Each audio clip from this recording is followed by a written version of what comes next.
자, 5번 우리 평등권 보겠습니다. 평등권.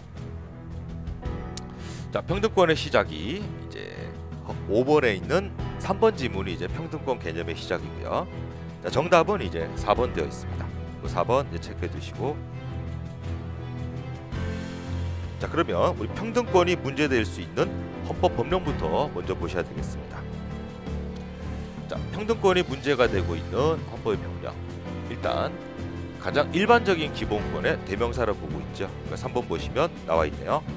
헌법 11조 1항의 평등의 원칙 및 평등권은 국민의 기본권 보장에 관한 최고 원리인과 동시에 국민의 기본권 중 기본권이다. 맞는 내용입니다. 헌법 11조. 자, 그럼 한번 읽어볼게요. 자, 모든 국민은 법 앞에 평등된다.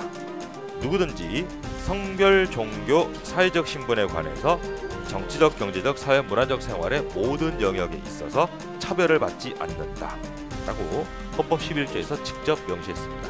모든 국민 평등하게 대우해야 되고 성별, 종교, 사회적 신분으로 차별하면 안 된다. 라고 되어 있죠.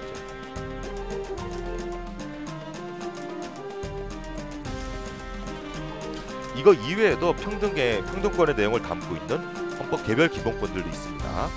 그 내용이 헌법 31조가 있죠. 자, 모든 국민은 능력에 따라 균등하게 교육을 받을 권리를 가진다. 균등하게 교육을 받을 기회를 가진다요. 자, 32조.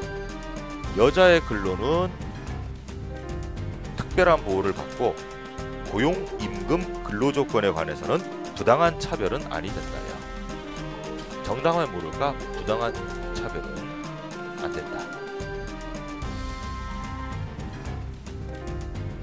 여자 나오면 이제 연소자 나오겠죠. 어린 친구들. 자, 그 다음에 36조. 혼인과 가족 생활은 양성평등이란 말이 나오죠. 국가는 이를 보장한다. 이런 내용들이 평등권 관련된 세부 헌법 법령 되겠습니다. 자, 1번 볼게요.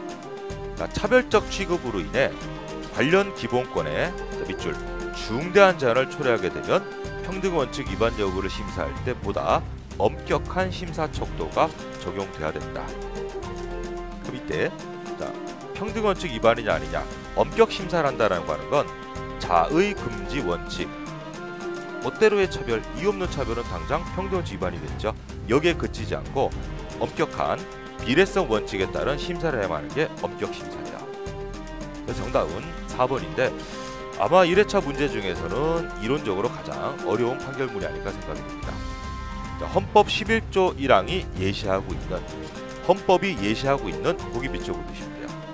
이렇게 헌법에서 직접 이 부분을 예시를 들면서 평등의 원칙을 당부하고 있죠. 이런 곳의 평등 원칙 위반 심사는 굉장히 엄격하게 해야 된다. 이제 그 내용입니다. 자, 그러면 우리 정리 한번 해보죠. 평등의 원칙이 지켜졌는가, 평등권 침해냐라고 심사하는 방식이 이제 두 개가 있는데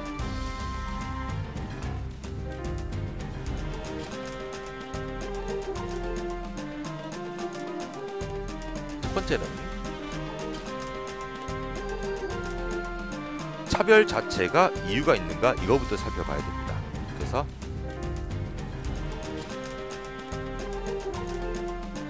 일단 평등 원칙이 문제되려면 비교 집단이 있어야 되니까 차등이 있어야 돼요. 차별.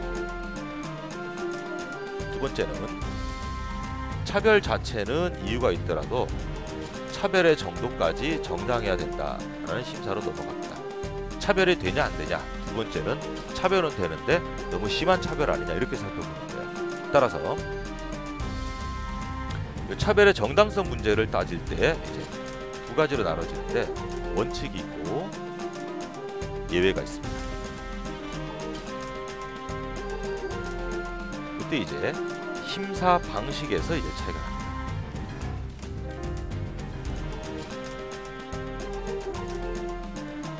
자, 첫 번째는 차별이 정당한가 완화 심사가 있고 엄격 심사가 있어요. 자, 완화 심사는 자의 금지 원칙을 내용을 하고 있습니다. 제멋대로의 차별은 안 된다. 웬만한 차별은 괜찮다 이런 뜻이네요. 자의 금지. 반면 엄격 심사 원칙이 비례 원칙 심사 방식을 쓴다 이런 겁니다. 그럼 자의적인 차별은 아니 된다. 웬만하면은 이유 있는 차별로 가줄 수도 있죠. 그래서 여기는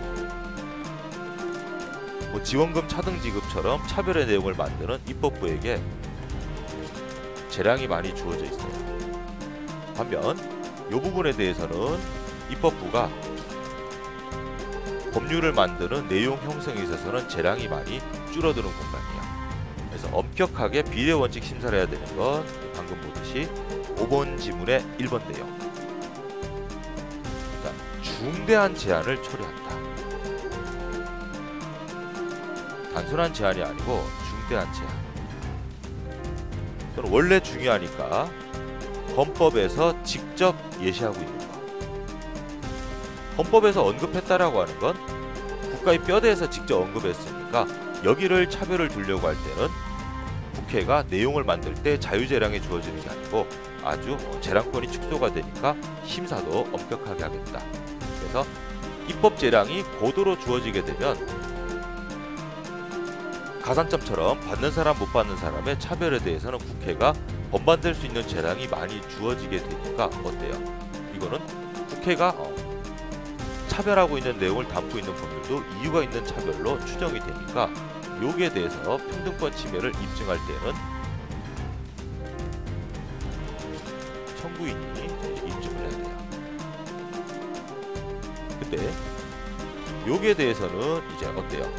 국회가 차등을 규정하고 있는 법률 내용을 만들 때 자기 마음대로 할 수 있는 여지가 굳이 줄어들게 되고 헌법에서 직접 규정했거나 중대한 조항을 초래하는 것들은 이제 국회가 입법자 스스로가 입증을 해야 돼요. 왜? 우리가 차별한 게 합리적인 차별이고 심지어는 우리가 차별하는 게 비례 원칙상 어때요? 공익상 정당하다라는 것까지 입법자가 스스로 입증해야 됩니다. 여기가 이제 굉장히 국회가 차등을 규정하기가 힘든 부분이라고 보시면 돼요. 그래서 이제 정답이 4번 되겠습니다. 헌법 11조 1항이 예시하고 있는 차별 금지 사유. 헌법에서 이거 차별하지 말라고 돼 있으니까 아주 평등권이 강하게 보장되는 영역이죠. 여기에서까지 차별한다라고 하는 건 위헌성을 주장하는 청구인이 차등 대화 이게 합리적이고 없는 자의적 차별이다 라고 입증하는 건 완화 심사이고 지금은 엄격 심사이니까 여기에 대해서는 입법자가 우리가 이런 헌법에서 직접 평등을 얘기하고 있는 공간에서도 차별을 해야만 되는 이유가 이 정도로 큽니다라고 비례 원칙상 입법자가 입증을 해야 돼요. 틀린 건 4번 내용이고 1회차 문제 중에서는 가장 어려운 내용으로 보시면 되겠습니다.